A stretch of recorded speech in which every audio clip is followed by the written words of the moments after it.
Nearly 20 years after the tragedies of September 11th, 2001, the country looks back at the risks first responders took to save lives during the search and rescue efforts. One San Diego pastor was part of a national airline disaster response team at the time. News 8's Brian White talked with him about what it was like on the ground during the aftermath of 9/11. That's right. When the Twin Towers fell 20 years ago, Pastor Mickey Stonier was called to duty to serve on the ground as a chaplain during the search and recovery operations. Very dynamic, lot of emotion, a lot of brokenness.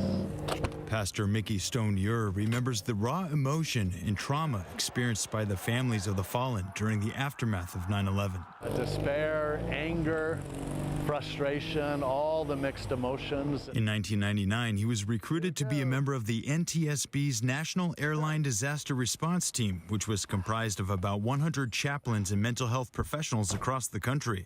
Pastor Stonier happened to be on call for September of 2001, so he spent 2 weeks on the ground working with families and first responders at Ground Zero. When a firefighter police officer was recovered and were lifted to where we were, and it was the whole site would stop at that moment, was completely silent, and at that point we were there to pray for the families. Pastor Stonier is now the lead chaplain for San Diego Fire Rescue, and he says firefighters and police serve our community with the same honor and passion he saw 20 years ago in New York City. They respond to 9/11 events every shift.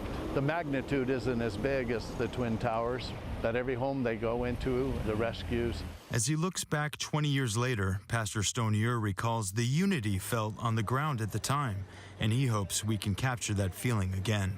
To go back to our first love, to where we love one another, our country, faith, family, friendships, take time to remember. Brian White for News 8.